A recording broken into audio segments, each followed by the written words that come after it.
Today on Eventapalooza, our guest is Aaron Griswold, and we're diving into his favorite event and what makes an event stand out, and how you can apply these lessons to any event you're planning or producing. Welcome to Eventapalooza, the podcast where we talk about all things events, experiences, and the people who bring them to life. Welcome, Aaron. I'm super excited to have you on the podcast today. You've been driving the development and direction of events from a few different roles for several years now. Can you tell the listeners a little bit about your background? Hey, yeah, sure. I'm Aaron Griswold. I also go by Grizz in the FINOS and Linux Foundation community. I've been doing events for, I think, about 17 years now. And it's one of those bugs that you kind of get and you're like, oh, this is awesome. I can do this. And it's actually, if I think about it, I have been thinking about, when you propose, talking about this. And so years and years have been flooding back to me, first of all. But then second, I think that, it's really come to me that these are opportunities that have come up that have actually led to my next progression in my career as well. And still now to this day. So yeah, I'm based in Columbia, South Carolina, and you would not know that there were three fairly major event producers that live in Columbia, South Carolina. Two of them on the open source side, one of them that used to be in the design and developer side as well, and that's how I got started with both of those guys. Okay. So you tell me where you want to go, and I'm open to anything. Okay. Yeah. Tell us a little bit about how you got started, because that's super interesting. Okay. Cool. So this is like 2011 or so. Yeah. 2011, around there, I was, I had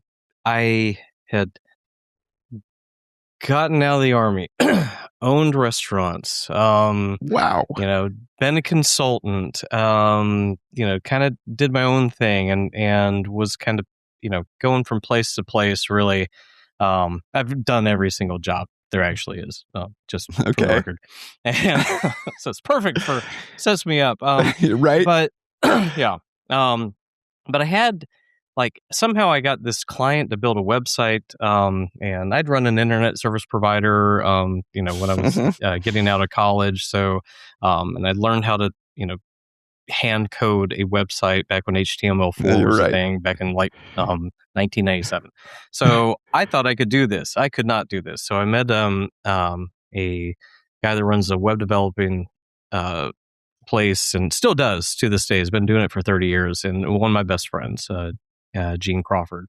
And he had a team, and we started working on this website together. And then he was like, hey, man, we're going to go do this conference in Tallahassee. And I'm like, sure, I've got nothing better to do. So we packed up, we went to Tallahassee, and this, I think that one was Converge, SE,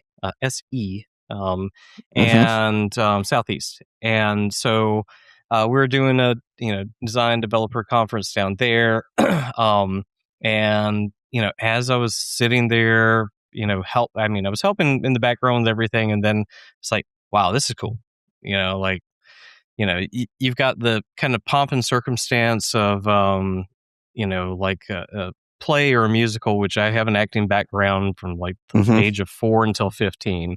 And then, but you've also got all the background stuff that I always think is really cool with conferences and shows and things and concerts. So it just all kind of, joined together and this could be a thing. So we did that conference, and then there was one in Columbia, and the one in Columbia was 2 to 3 days, and it was awesome because it was all these developers and designers coming to this. We did it in in an art museum, actually, in the fun. back end space of it. So, and there was something called CSS Off, which was like a where designers would like build CSS websites HTML and CSS. And this is right when HTML5 started to come in. So it was like, it was a very interesting time for that industry, and there was a lot of cool things that you could do, is basically what it was. And we were seeing, the top end of what these developers and designers were doing. And this is way before AI. so you really had to actually do the work. Yeah. Yes. And so anyway, and then it was the atmosphere that happened, before, during, and after the shows. So again, it's very theater like, and so I enjoyed that. And then that's how I got into it. And then like there was, right around there, I was also running a startup, and I was in this incubator at the time. So again, multiple things at the same time. That's what ADD does to you, kids. Yes. And I met a guy who was like, I'm going to start this open source software conference. And I'm like, sure, that sounds good. You go for that. And so he kept working on it. I swear he kept working on it for a year. And then, finally he's like, all right, I'm doing this date, do you want to help with it? I'm like, sure. So, we did it. It was something called POSCon. It was in Columbia, South Carolina. And to give you reference, this is like, Chris Wanstrath was one of our first non-keynote speakers. He was from this little company called GitHub. Yeah. At the time, it was a very little company, and so like what GitHub used to do is like they'd come and they'd be like, "Hey, we're gonna put $500 behind the bar, call it a GitHub drink up," and that was their marketing strategy at the time. Anyway, so he comes, does that, and I mean, if you track GitHub and its purchase, by Microsoft, Chris Wanstrath is doing pretty well for that little geeky guy, or like redhead dude that I remember seeing. Like, oh, who's this guy? He's all right. So it was that far back. Wow.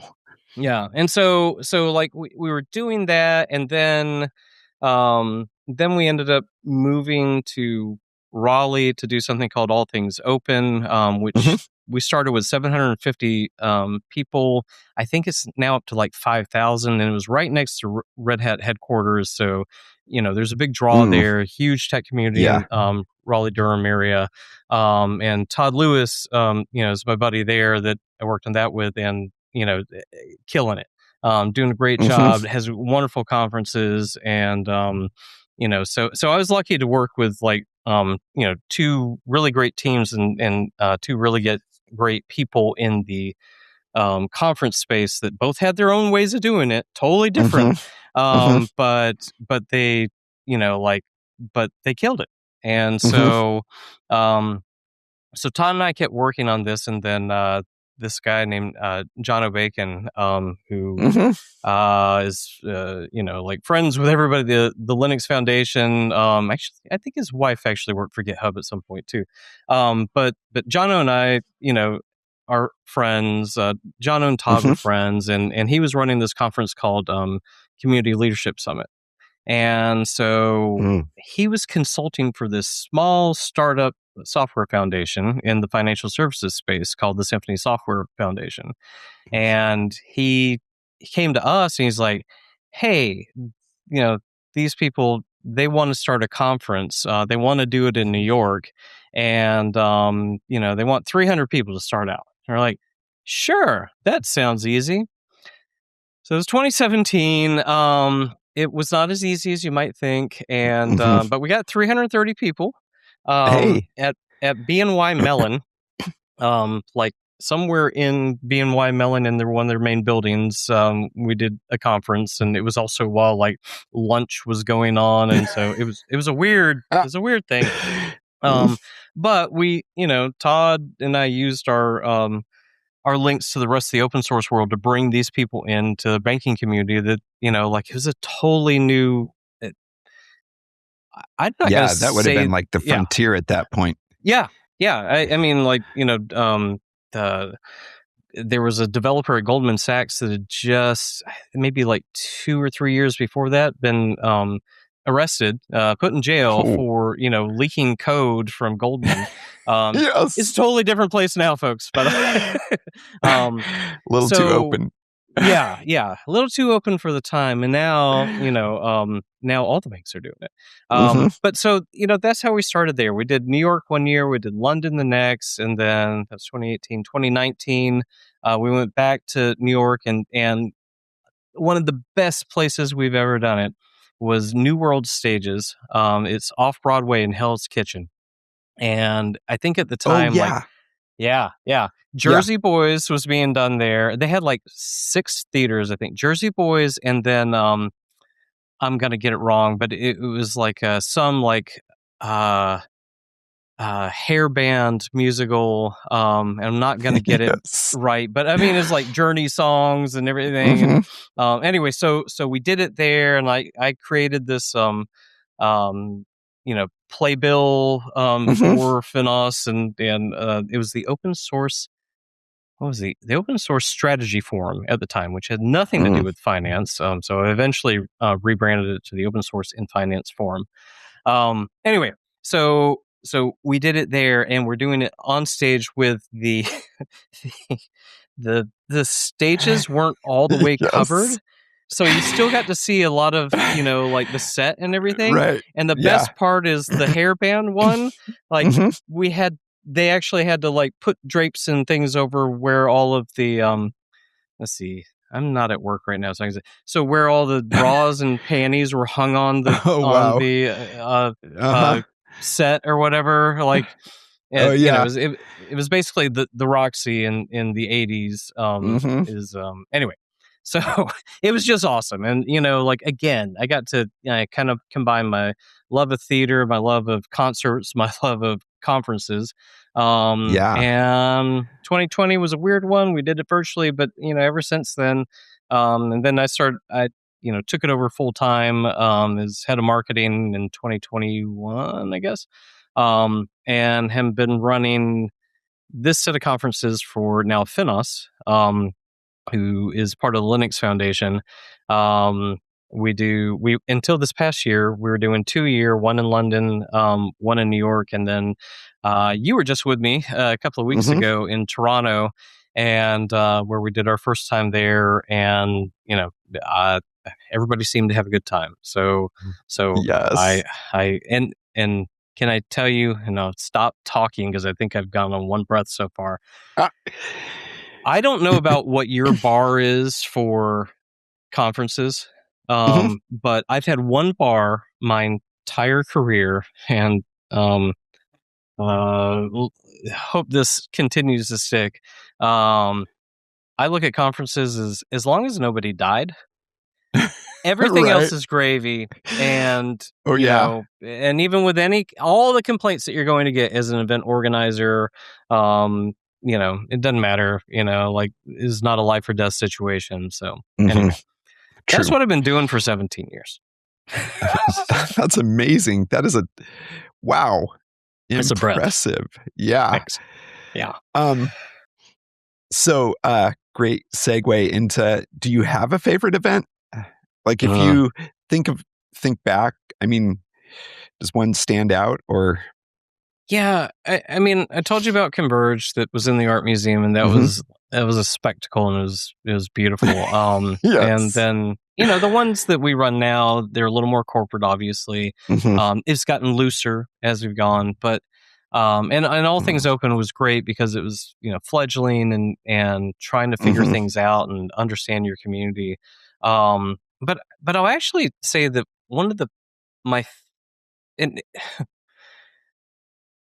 two favorite ones. One I'll just touch on quickly. It was called Grok, and it was done in Greenville, South Carolina. Okay. And it's just basically like it was almost like an unconference. We had a couple of keynote speakers, design developer space again, and then the breakout sessions were actually like you'd go outside or something like that, and you got put in these random groups, and we would you'd have like a group leader, and that group leader would start like, hey, I've got like 2 or 3 discussion points, where do you want to go? And then it was unconferency, and like just it was kind of cool, just basically round tabling about different things that were interesting.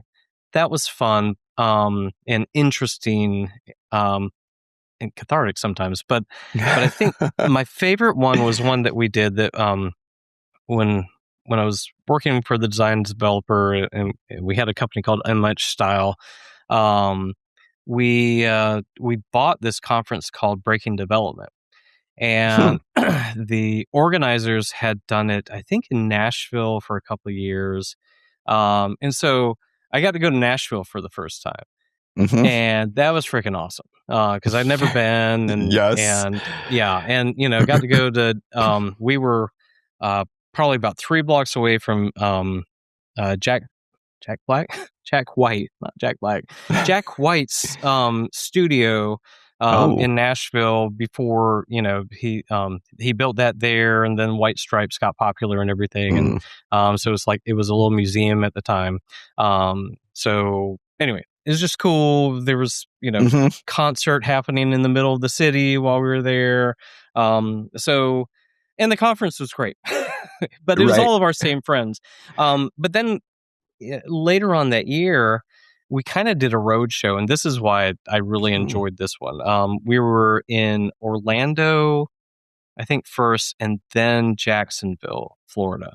And, like, again, I love the conference. I love, doing everything. I actually enjoy working in the conferences as well. I don't, I've been on stage before, but I try not to.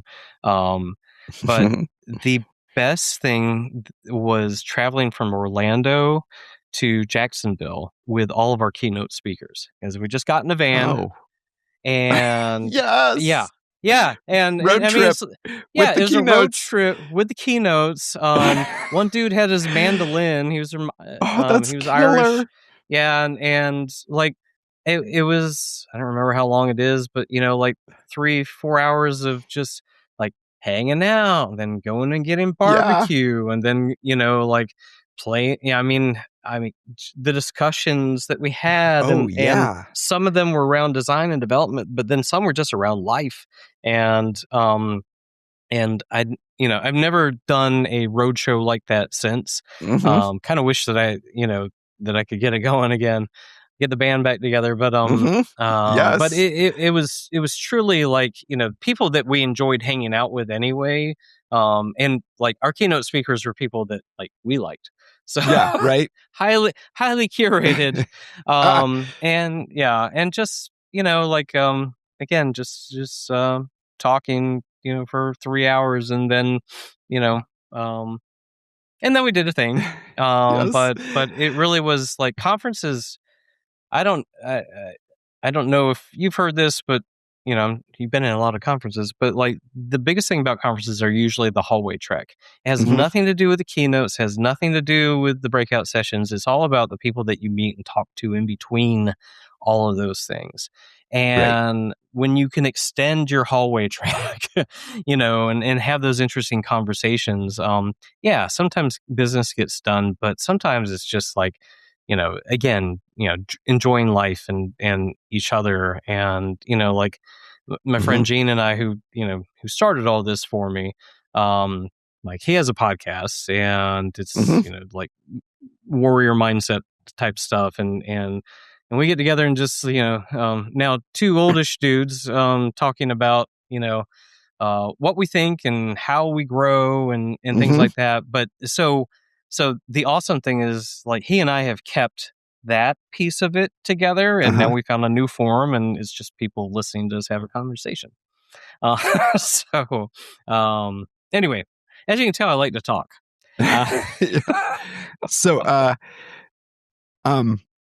Like, we capture most of the FINOS conferences. Were you? Yes. You're requested, capturing? By the way. Thank you. Bless you. Yeah. Were you capturing the other conferences, the early stuff? No. Okay. Early stuff, no. I mean, if we did, it was like we may have gotten some keynotes and from a video camera type thing. But no, I mean, that was still, it was hard. It was hard to do those things no, back that was then. way early. Yeah, that would have been a lot of different gear. Yes. And we were just at the like I would say Converge was like 500 people. So not huge, but there is like, I've definitely seen over the years that like once you get over,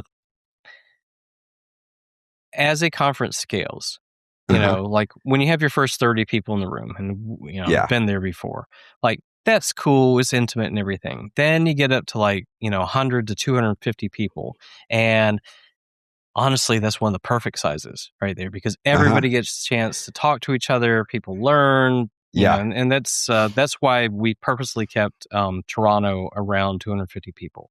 Okay. Plus the energy that yeah is in the room at that point, at that size. Exactly, and it's just enough, but not too much. And then I've definitely noticed that when you get to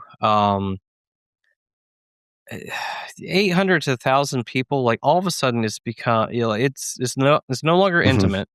But over 1,000 people, you've got a totally different conference. Not only in like, you can't find space in most places, because you jump from like this intimate, cool space to Javits Center, for 5,000, and so at least in New York, there's no in between. But I don't know. There was a reason why I was telling you about the different sizes of conferences. Capturing them. And and so like it sometimes it was just nice that those people there got it, and that increased anticipation for the next one. And like I don't know if you noticed, but like I refuse until I'm going to be told to do live streams. And I know that that's something that the Linux Foundation really believes in, but I don't, because I want the in-person experience. I want you to be there. And, but then I definitely ask, it was not in our budget, honestly, for Toronto initially to have video. I said, but we're going to have video. So, and so after some negotiation, we had video. And, because I also, actually until last week, like I'm stepping down from head of marketing for FINOS. No, I'm not leaving. I'm being more of a media producer. Okay. And I don't want to say event producer, but I'm gonna do the FINOS side of all of our events, and we work closely with the Linux Foundation events team for all the logistics and everything. But I am not an events person. Far as they're good. Anyway, but I really want to focus on, from beginning to middle to end, how not only the logistics of what's on fire, and how you deal with everything leading up to a conference, how you promote it and everything. And so that's still my remit, whereas like a lot of the other stuff within the foundation is now being passed over to a couple other people who are doing a great job. But and then being that producer, not director, but producer that day of, to make sure that like if there's anything that's on fire, then like I'm there to make sure. But basically my job was done before I walked in the door, and that belongs to you and Crawley and people like that and Allison that do an incredible job. And then there's everything afterwards, which is the post promotion of the conference, and that's almost sometimes, I mean, besides the hallway track, that's the meat of it as far as a marketing person. And so like I take your video, you upload them, and I thank you. It's taken us forever. But you upload them, and then like I take everything, we put them into Descript, we pull everything. I mean, we're literally like was it Upton Sinclair, The Jungle, the book about economics, but it is like everything but the squeal of the pig. That's basically what we use, the squeal as well, because it's, we do audio, we do video, we turn things into blogs, and now I mean, nobody's AI doing is that. really Yeah. Then that's what I do on which a daily is amazing.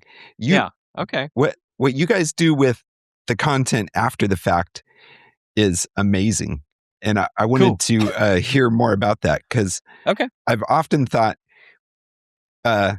once it's captured, it's like the content is a gold mine, and way too many conferences just leave it sitting there, whether it's YouTube, whether it's hard drives.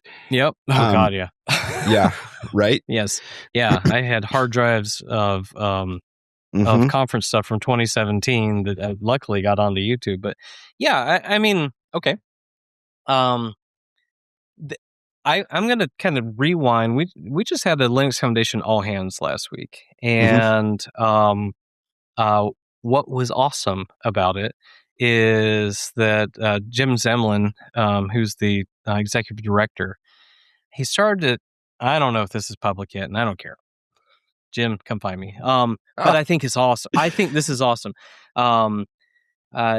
Jim started to talk about, how to talk to developers now, and that they've done a lot of research, over the past year in order to figure out, like I know for sure, the word marketing and developers, is like record scratching. Or if I was about to say fingernails on chalkboard, right. and both of those references are really old, apparently. But it doesn't mesh well. So how are we as an organization speaking to our developers? And so, the number one way right now is podcasts. What we're doing right now, what I do for work as well. And, I have another one coming out that I'm working on. So podcast, check. Then he said, YouTube. It's like, awesome, check. And then, newsletters and a couple of Slack and things like that too. But so basically, Jim ended up validating what my team and I started doing 2 years ago with these videos, from these conferences, because we wanted to take the videos, we wanted to, put them out. And I will say too that, like, I've talked to a lot of marketing people, even within the Linux Foundation. Things are about to change in the Linux Foundation as far as how, they are going to be talking to developers, but also, they're putting emphasis on media as well. And not only, media production, but how things roll out. It isn't just dump all of your conference videos and then run to the next one. There are actually new strategies that the Linux Foundation is employing. I have to introduce you to a couple of people that I worked with last week, because now, like, just talking to them, like, oh my God, that's right, you do this, I do that, and so we're getting awesome ideas from each other. But we take these, we take these videos, we put them out, we drip them, figured out a cadence of them. And listen, as of right now, our YouTube channel isn't like, it's not busting from the seams, but last year and a half ago, we started at like 400 subscribers, and now I forget what we're up to right now. We're at like 1,600 or something within a year. And we've just been trying to slowly build up what we've been doing. But 1,642 as of today, 47 the last 28 days. Hey. So we've been, slowly building up, but dripping these videos out, and then taking the videos and using something like Descript, or now you could probably even use Gemini even more, and making shorts out of them, Mhm. putting those on YouTube, having a different distribution way for both of them, without really upsetting the people that are subscribed to our channel. Mhm. There's a lot of nuance in it, and it changes all the time. Right. But it's a matter of just like taking the effort to. I take that back. It's a matter of having the content in the first place. If you Mm. don't have the content, it's really hard Right. to do It is everything hard else. to yeah. Yeah. So that's a plug for Tim and Tim's company. But Hey, thank you. not only that, it's like these events. There should be this natural.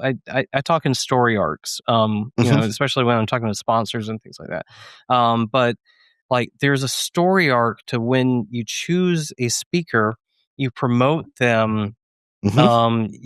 You're seeing if there's any type of popularity that's rising, or you're actually cashing in on their popularity Mhm. usually. Mhm. Either them, their company, or their topic. And then you take that to the conference and you think that you're at the apex of it, but the truth is no, it's everything that comes Yeah. after it. And then taking that video, turning it into shorts, dripping it out. Like we put all of them on our website as soon as they're available, and then we drip them out over YouTube. We have shorts. We put them on shorts on LinkedIn as well. Mhm. And then we make like I'm in the process, since we are how many days? Oh God, London's coming up quick. Less than 2 months away from the Yeah. next conference. How do I feed everything so that it ends at just the right time, Mhm. about a week or so after the conference? And, then do I produce blog posts from these as well? I go back to the speakers and I'm going to, work on some podcasts with some of the speakers that had the highest room Mhm. counts. I Yes, mean, there's exactly. a lot. Right? Because the Yeah. community's already the community's telling you, "Hey, this room was packed out, Yeah. standing room only." Yeah. Start promoting those Yep. and work your way through them, and yeah.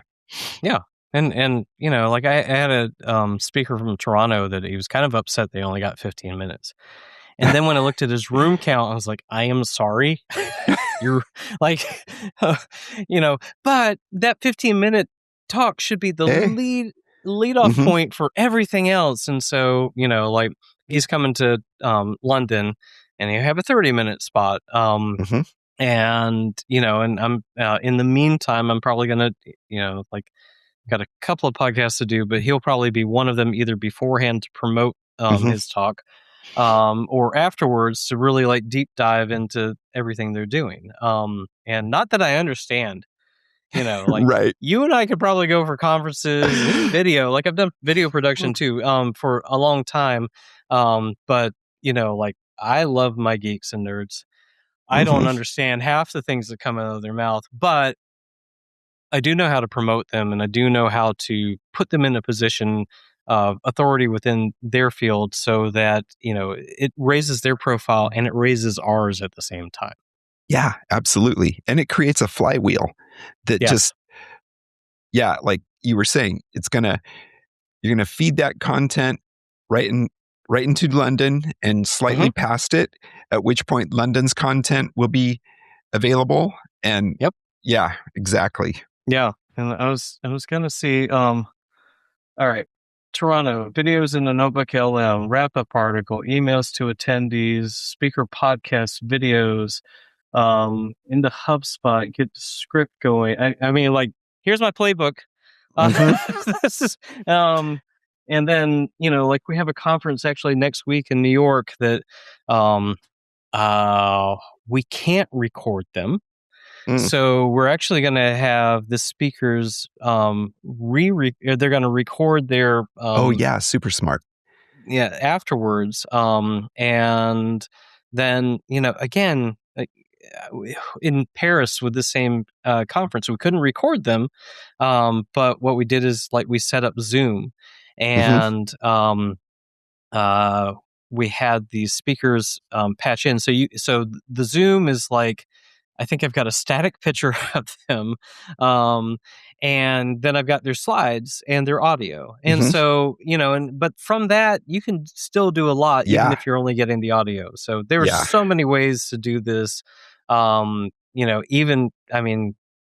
just starting, I've got 2 video cameras here in my office. And this is, one of the world's best right. Totally. video cameras, right? And I use that on walks and things like that. And just anyway, like there's so many ways to get started with this. And again, like I said, like you never know what it's going to lead you. Like each time I thought I was just kind of doing an event, it ended up being a career change. And again, as recent as basically last week, career change again. I'm, now more on the media side and event side than I was on the, content marketing and marketing operations side. Just because like, this is what I love doing. Why not do the things you love? Yeah. So anyway. Because it's easy to get fired up about that stuff and want to push it forward. And I mean, I love that you plug at least one video, maybe 2 in every email you send out on Monday.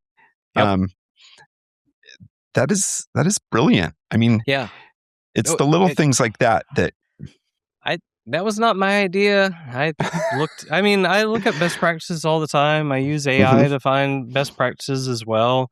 I think that we've probably actually been remiss. We haven't done it in the past couple of weeks with all the travel. But now that we have, and I also found out, I now have videos that are on Premiere. That are scheduled and have a premiere date. Now, and I've also like totally changed my thumbnails. And so that next Monday when we have our This Week at FINOS that goes out weekly, all of the videos that premiered this week will be there in the newsletter, and like. One of the guys I was talking to, he's like, just send out a video or an email every single time you do a video. I'm like, that's 4 to 5 times a week. I can't do that. But at least if, there's some type of wrap up, then, you work with the YouTube algorithms in order to figure out ways to increase your views.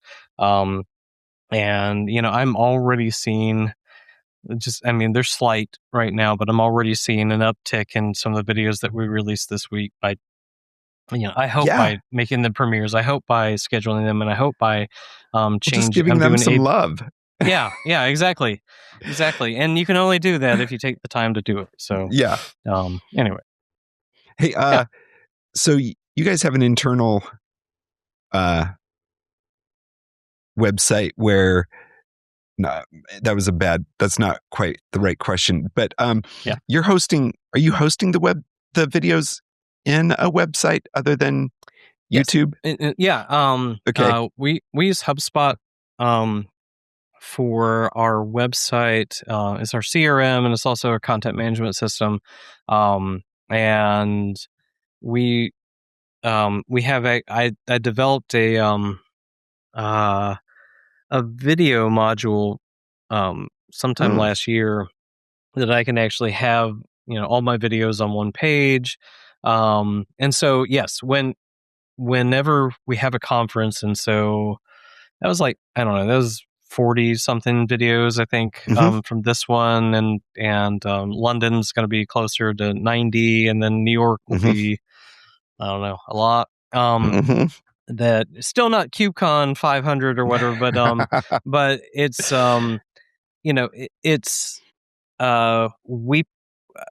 we've built the module so that we can, throw all of them into HubSpot files, and then my module will actually, like everything's right there, and it's boom, boom, boom, boom, boom, boom, boom. So, we get all 45 of them, or 90 of them, or whatever, on the page. I think it loads fairly fast, so because we don't want to not have those available because it's not even the people that want to watch them, it's the speakers. Right. Where's my video? Yeah, where's my video? It's always right here. You can send them to the FINOS page in order to get to them. But yours is scheduled to drip out 3 months from now. Yes. And I've had that before, and it's sad to tell somebody like, that as well. And I said, but basically you should probably get your room count up, meaning that you should promote your talk more. So, right? Yeah, be better. Be better. But yeah, no, there's so much with this, and I really enjoy it. And again, like, you guys do a stellar job with the videos. I still remember in 2018, like, one of the audio feeds, not you, but when we did this in London with somebody, it was like one camera was fine, and the other one that actually had the audio was like this, sounded like it was from a hallway 3 miles down the road. So I learned how to do a lot of audio editing with that one. But it's fun. But events aren't just about, that day of, especially for an organizer. And I know people get that, but it should be like, you need to plan what happens afterwards, and you need the follow-ups, because that's actually what's going to, excite people to come to the next one, whether it's, a new venue or, or next year. And, but it's also going to, I hope, keep you relevant as well. And, that's like, I hate social media. I hate it. Yes. But staying relevant, at least for your company, is the only reason why I'm on social media. And, and I don't consider YouTube social media, so I have a lot more fun in there than I have anywhere else. So well, I enjoy plus you've got all this. At best, 15% of your community was at the event. Yeah. And the rest of them want to know what happened. Exactly. And want to stay up to speed on everything. And they would have loved to be there. They just, for some reason, couldn't. And, it may be hard to travel for different conferences. It's extremely hard, actually, for the banking community to travel, because everything is that's not like New York or London is seen as a boondoggle. And try to get your board members together. Like, hey, a lot of the Linux Foundation events, not events, but like internal things are done in California, because that's where a lot of the people live. And so, like, hey, come to Napa, board members. No, it's a boondoggle. You might as well go to Las Vegas or Napa. It doesn't matter. It's the same thing. So we go to those places, and you're right. You can't get everybody there. So you need to give them good content that they're willing to watch afterwards as well. But also, just in today's world, you got to have the TLDR. Thanks. Too long, didn't read. Yeah. In order to, have the hook in order for them to explore more. And so we're too long. TLDRing as much as possible as well. And that is really what AI is great for. Throw all your videos into Notebook LM and then, just have at it and see what you get. So anyway, that's well, hey, this is super fun. Really enjoyed it, but I don't want to take too much more of your time. No, and I'm sorry you didn't get to talk. Oh no, this is perfect. This is great. Okay, good. Well, on my podcast, when I do it, I'll have you on there, and it's about open source. It's about open source marketing, basically. Oh, fun. And so exploring all parts of marketing and open source, or open source project marketing, really. Like, how do you get your project out there so that people understand? But to me, conferences, video, as you can tell, are a huge part of the promotion part that a lot of developers don't think about. And so if they want their projects to survive, you got to have people interested in them.